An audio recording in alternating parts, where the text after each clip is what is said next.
Gary Brooker died recently. Most people won't know that name, but probably everyone knows this 1967 tune, which he wrote with his bandmate Matthew Fisher.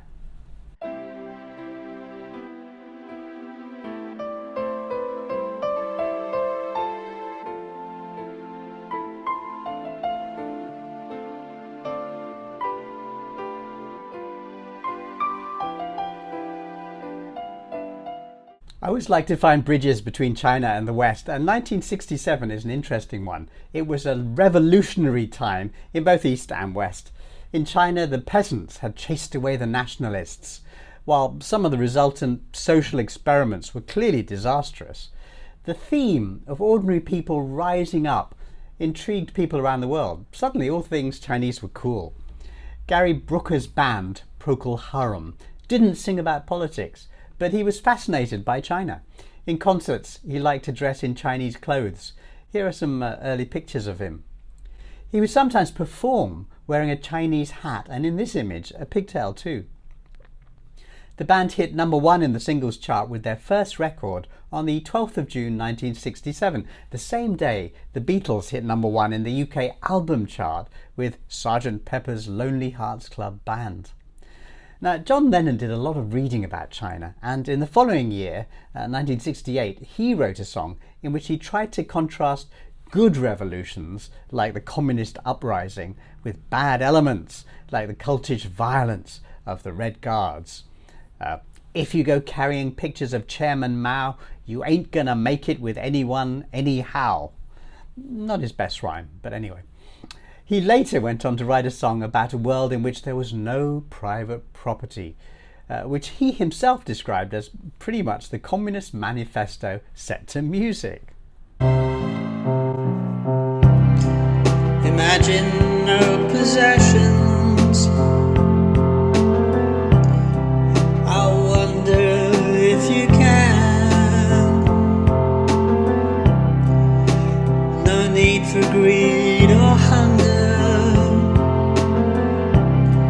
A brotherhood of man. Imagine all the people sharing all the world. You may say I'm a dreamer,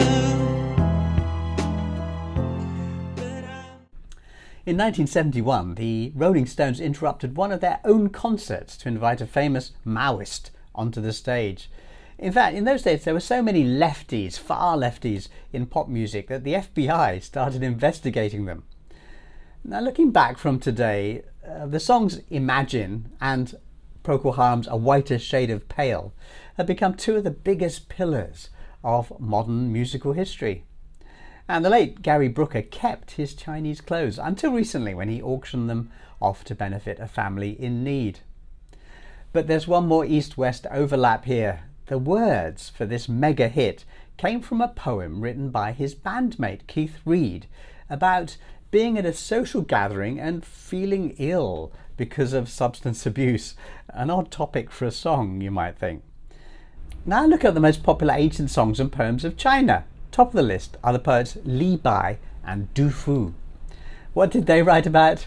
Being at social gatherings and feeling ill because of substance abuse. They would certainly have nodded sagely at the words of the 1967 song. And the room was humming harder as the ceiling flew away.